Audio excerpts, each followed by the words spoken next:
আজকে আমরা একটা খুবই মজার আইডিয়া নিয়ে কথা বলতে এসেছি। হ্যাঁ, একটা ধারণা যা আমাদের নিজেদের সম্পর্কে ভাবনার পদ্ধতিটাই হয়তো বদলে দিতে পারে। একদম। আইডিয়াটা হলো আমাদের পরিচয় আমরা কি ভাবি তা দিয়ে তৈরি হয় না, বরং আমরা কি ভালোবাসি সেটা দিয়েই তৈরি হয়। আর এটা নিয়ে কথা বলার জন্য আমাদের হাতে আছে জেমস কে এ স্মিথের লেখা you are what you love বইটির একটি সারাংশ। আমরা এর গভীরে গিয়ে দেখব। এটা কিন্তু প্রচলিত ধারণার জন্য একটা বড়সড় চ্যালেঞ্জ। মানে আমরা তো সেই দেকার্তের যুগ থেকে শুনে আসছি, আমি চিন্তা করি তাই আমি আছি। কোজিতো এরগো সুম, হ্যাঁ ঠিক। আমাদের পুরো শিক্ষা ব্যবস্থা, আমাদের আত্ম-উন্নতির ধারণা সবকিছুই তো এই চিন্তার উপর দাঁড়িয়ে আছে। আর এই বইটি এসে বলছে, না, আসল চালিকা শক্তিটা হলো আমাদের ভালোবাসা। অর্থাৎ আমরা চিন্তাশীল প্রাণীর চেয়েও বেশি কিছু। আমরা হলাম ভালোবাসার প্রাণী। দারুণ। তাহলে চলুন এই বিষয়টা নিয়েই আজকের আলোচনা শুরু করা যাক। আমরা বোঝার চেষ্টা করব কিভাবে আমাদের অবচেতন মনের অভ্যাসগুলো আমাদের চরিত্র তৈরি করে, আর আমরা যা ভালোবাসি তা কিভাবে আমাদের কাজ আর সৃষ্টিকে প্রভাবিত করে। তো শুরুতেই যে কথাটা এলো, আমি চিন্তা করি তাই আমি আছি, এই বইটা ঠিক কোন জায়গাতে এই ধারণাকে চ্যালেঞ্জ করছে? লেখক কি বলতে চাইছেন যে আমাদের চিন্তাভাবনার কোনো মূল্যই নেই? না না, ঠিক তা নয়। লেখক চিন্তার গুরুত্বকে অস্বীকার করছেন না, কিন্তু তিনি বলছেন যে ওটা গল্পের অর্ধেক অংশ মাত্র। আসল চালিকা শক্তিটা আরও গভীরে। আচ্ছা। দেখুন, বইটাতে একটা চমৎকার উদাহরণ আছে শিষ্যত্বের। আমরা ভাবি শিষ্যত্বা মানে সঠিক তথ্য জানা, সঠিক মতো বাদ শেখা। হ্যাঁ, ঠিক তাই। কিন্তু লেখক বলছেন ওটা যথেষ্ট নয়। আসল শিষ্যত্ব হলো ঈশ্বরের প্রতি এক ধরনের, বলতে পারেন, ক্ষুধা বা তৃষ্ণা অনুভব করা। আমাদের আকাঙ্ক্ষাগুলোই ঠিক করে দেয় আমরা কোন দিকে যাব। তার মানে আমার জ্ঞান থাকা সত্ত্বেও আমি ভুল পথে যেতে পারি যদি আপনার ভালোবাসাটা ভুল দিকে চালিত হয়। একদম। হুম। প্রাচীন দার্শনিক অগাস্টিনের একটা অসাধারণ ভাবনা আছে যা এই বইয়ের মূল ভিত্তি। তিনি বলেছেন, ভালোবাসা অনেকটা মাধ্যাকর্ষণ শক্তির মতো। মাধ্যাকর্ষণ শক্তি? হ্যাঁ, একটা বস্তুর যেমন নিজস্ব ভর থাকে যা তাকে নিচের দিকে টানে, তেমনি আমাদের ভালোবাসাও আমাদের আত্মার ওজন, যা আমাদের সেই দিকেই টানে যা আমরা সবচেয়ে বেশি কামনা করি। বাহ, ভালোবাসা মাধ্যাকর্ষণের মতো দারুণ উপমা। কিন্তু একটা প্রশ্ন আসছে, মাধ্যাকর্ষণ তো একটা ধ্রুব শক্তি যা বদলায় না। হ্যাঁ, আমাদের ভালোবাসা তো ক্ষণে ক্ষণে বদলায়, অনুভূতি আসে যায়। এই উপমাটা কি সেই দিকটা ধরতে পারে? খুব ভালো প্রশ্ন। আর এখানেই বইটির দ্বিতীয় গুরুত্বপূর্ণ ধারণাটি আসছে। অগাস্টিন বা স্মিথের মতে এই ভালোবাসা কোনো ক্ষণিকের অনুভূতি বা ইমোশন নয়, এটা একটা হ্যাবিট, একটা অভ্যাস। ও আচ্ছা। বছরের পর বছর ধরে ছোট ছোট অভ্যাসের মাধ্যমে এটা আমাদের চরিত্রে গেঁথে যায়। এটা আমাদের স্বয়ংক্রিয় এক চালিকা শক্তি হয়ে ওঠে। তাই যখন লেখক বলছেন আপনি যা ভালোবাসেন আপনি তাই, তিনি আসলে বোঝাতে চাইছেন আপনার দীর্ঘদিনের অভ্যাসগুলো আপনার ভালোবাসাকে যেদিকে চালিত করেছে সেটাই আপনার আসল পরিচয়। এখানেই তো আমার একটা বড় খটকা দূর হচ্ছে। আমরা অনেকেই তো নতুন বছরে কত রকম সংকল্প করি, সকালে উঠব, ব্যায়াম করব, বই পড়ব, হ্যাঁ, কিন্তু কয়েকদিন পরেই সব আগের মতো হয়ে যায়। আমাদের জ্ঞান আর কর্মের মধ্যে এই যে একটা বিশাল ফাঁক, এর কারণ কি তাহলে এটাই যে আমাদের অভ্যাসগুলো আমাদের সচেতন চিন্তার চেয়েও অনেক বেশি শক্তিশালী? প্রিসাইজলি। মনোবিজ্ঞানের ভাষায় একে বলা হয় অ্যাডাপটিভ আনকনশিয়াস। মানে আমাদের মস্তিষ্ক শক্তি বাঁচানোর জন্য বেশিরভাগ কাজকে স্বয়ংক্রিয় করে ফেলে। যেমন গাড়ি চালানো বা সাইকেল চালানো। একদম। প্রথম দিকে অনেক ভেবেচিন্তে করতে হতো, কিন্তু এখন সেটা অভ্যাস। আমাদের ভালোবাসা আর আকাঙ্ক্ষাও ঠিক সেভাবেই কাজ করে।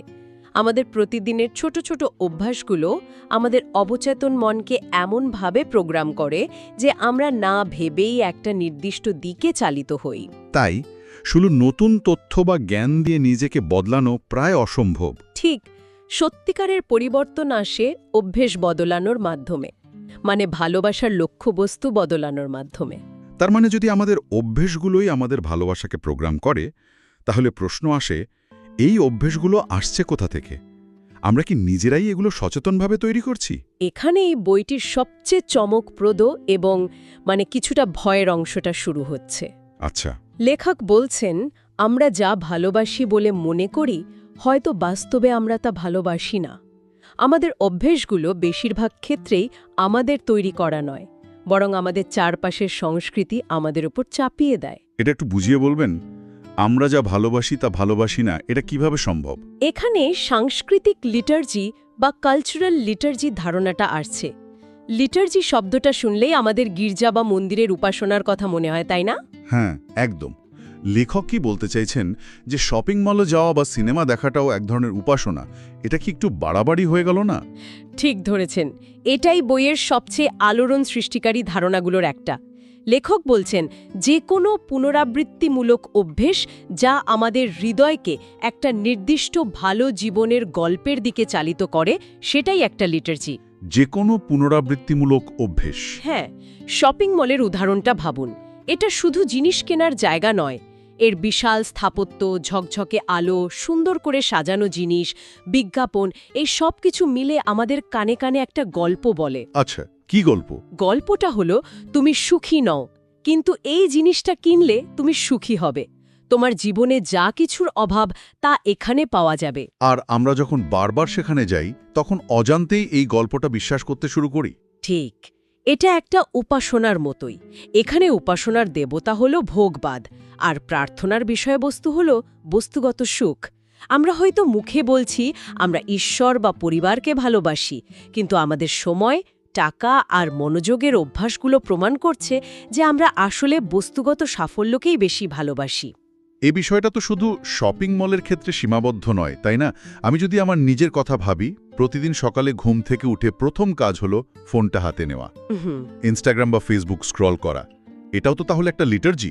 অবশ্যই, এবং এটা হয়তো শপিং মলের চেয়েও শক্তিশালী, কারণ এটা আমরা দিনে শতবার করি। এই সকালের রিচুয়ালটা আমাদের কোন গল্পটা শোনাচ্ছে? এটা বলছে যে অন্যের জীবনে কি ঘটছে তা জানাটাই সবচেয়ে জরুরি। হ্যাঁ, নিজেকে তাদের সাথে তুলনা করা আর আমার কেমন দেখানো উচিত তা নিয়ে চিন্তা করা। এটা আমাদের মধ্যে এক ধরনের অতৃপ্তি আর প্রতিযোগিতার আকাঙ্ক্ষা তৈরি করে। আমরা অজান্তেই এই লিটার্জিতে অংশ নিচ্ছি। এই প্রসঙ্গে বইয়ে আন্দ্রে তার্কোভস্কির চলচ্চিত্র স্টকারের একটা রেফারেন্স আছে, তাই না? হ্যাঁ, অসাধারণ একটা উদাহরণ। যেখানে চরিত্ররা অনেক কষ্ট করে এমন একটা ঘরের কাছে পৌঁছায় যা মানুষের গভীরতম ইচ্ছা পূরণ করতে পারে, কিন্তু ঘরের দরজার সামনে এসে তারা ভয় পেয়ে যায়। ঠিক, ঢুকতে ইতস্তত করে, কারণ তারা তাদের সত্যিকারের আকাঙ্ক্ষার মুখোমুখি হতে ভয় পায়। মানে তারা হয়তো মুখে অনেক মহৎ ইচ্ছার কথা বলে, কিন্তু তাদের ভয় হয় যে ঘরটা হয়তো তাদের ভেতরের সবচেয়ে স্বার্থপর বা অন্ধকার ইচ্ছাটা পূরণ করে দেবে। এটা আমাদের চোখে আঙুল দিয়ে দেখিয়ে দেয় যে আমরা অনেক সময় নিজেরাও জানি না আমাদের হৃদয়ের গভীরে আসলে কি লুকিয়ে আছে। এটা তো বেশ হতাশাজনক শোনাচ্ছে।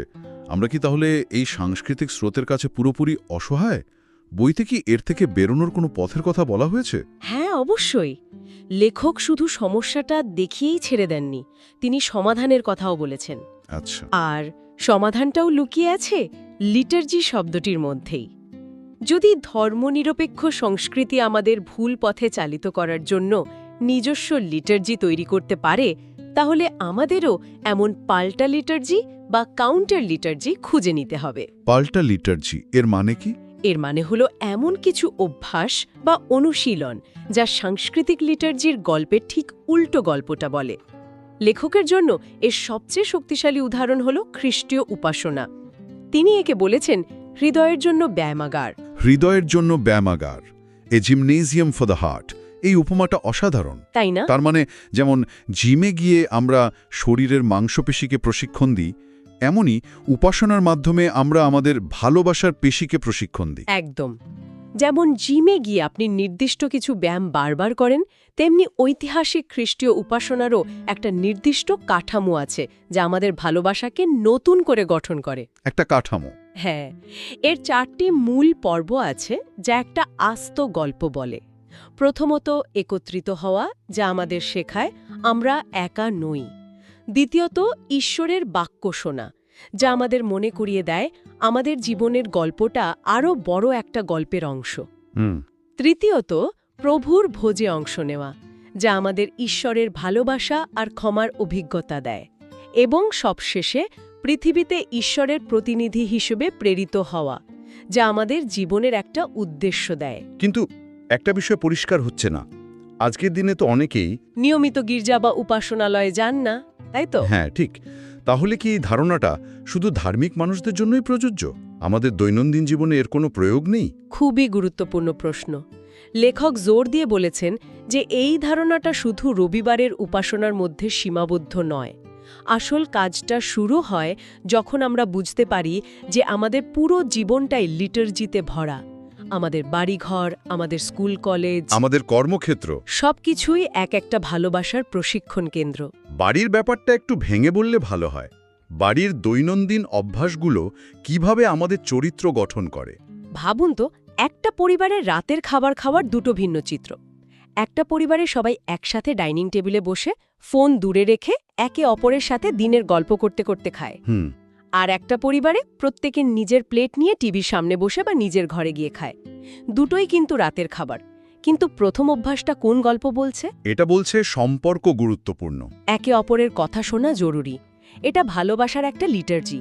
আর দ্বিতীয় অভ্যাসটা? ওটা বলছে ব্যক্তিগত বিনোদনী মুখ্য, বিচ্ছিন্ন থাকাই স্বাভাবিক। ঠিক, ওটা ব্যক্তি স্বাধীনতাবাদের একটা লিটার্জি। তার মানে ঘুমানোর আগে বাচ্চাদের গল্প শোনানো বা সকালে একসাথে নাস্তা করা, এই খুব সাধারণ ছোট ছোট অভ্যাসগুলো আসলে আমাদের সন্তানদের ভালোবাসাকে ধীরে ধীরে গড়ে তুলছে।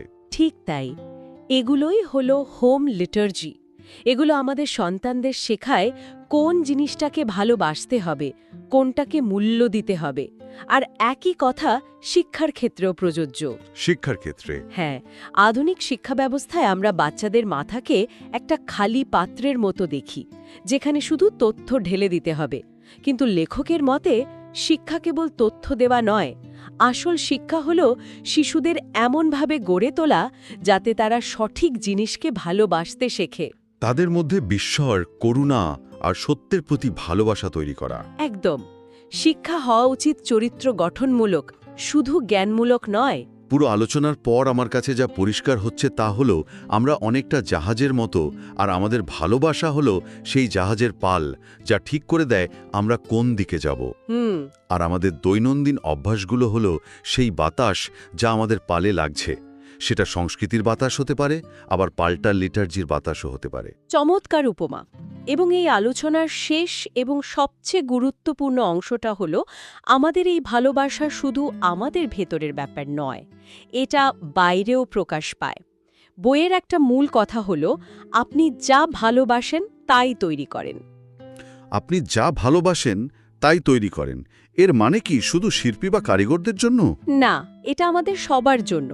আমাদের কাজ, সেটা অফিসে হোক বা বাড়িতে, আমাদের উদ্ভাবন, আমাদের লেখা, আমাদের রান্না, এমনকি আমাদের সম্পর্ক গড়ার ধরন, এই সবকিছুই আমাদের গভীরতম আকাঙ্ক্ষার প্রতিফলন। আপনি যদি ক্ষমতা আর নিয়ন্ত্রণকে ভালোবাসেন, তাহলে আপনার কাজের পরিবেশে হয়তো একটা দমনমূলক সংস্কৃতি তৈরি হবে। আপনি যদি টাকাকে ভালোবাসেন, আপনার সব সৃষ্টি হয়তো শুধু মুনাফার দিকেই চালিত হবে। আর যদি আমরা ঈশ্বর মানবতাকে ভালোবাসি, তাহলে আমাদের কাজ, আমাদের সৃষ্টি সবকিছুই সেই ভালোবাসার প্রতিফলন ঘটাবে। আমরা এমন জিনিস তৈরি করব যা মানুষের উপকার করে, যা পৃথিবীতে সৌন্দর্য আর ন্যায় বিচার বয়ে আনে। বা ইমেজ বেয়ারার হিসেবে পাঠানো হয়েছে। আমাদের কাজ হলো এই পৃথিবীর যত্ন নেওয়া, একে আরও সুন্দর করে তোলা, আর এই মিশনটা চালিত হয় আমাদের ভালোবাসা দিয়ে। তার মানে আমাদের ভালোবাসা কেবল একটা ব্যক্তিগত অনুভূতি নয়, এটা একটা সক্রিয় শক্তি যা আমাদের কাজের মাধ্যমে পৃথিবীকে বদলে দেওয়ার ক্ষমতা রাখে। একদম। আজকের আলোচনা থেকে একটা বিষয় খুব স্পষ্ট হলো, আমাদের কোনো কাজই আসলে তুচ্ছ নয়।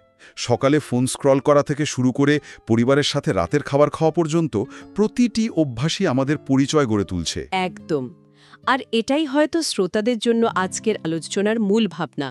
আমাদের জীবনটা কোনো বিচ্ছিন্ন সিদ্ধান্তের সমষ্টি নয়, বরং ছোট ছোট অভ্যাসের সুতোয় বোনা একটা চাদরের মতো। তাহলে আজকের আলোচনার শেষে শ্রোতাদের জন্য একটা প্রশ্ন রেখে যাওয়া যাক, কি বলেন? হ্যাঁ, নিশ্চয়ই।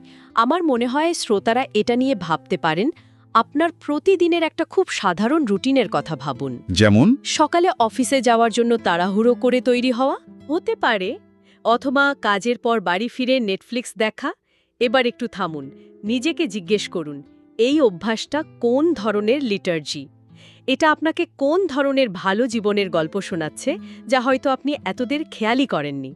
এই ছোট আপাতদৃষ্টিতে নিরীহ অভ্যাসটি হ্যাঁ, এই অভ্যাসটি আপনার ভালোবাসাকে, আপনার আকাঙ্ক্ষাকে দিনের পর দিন অলক্ষ্যে কোন দিকে চালিত করছে।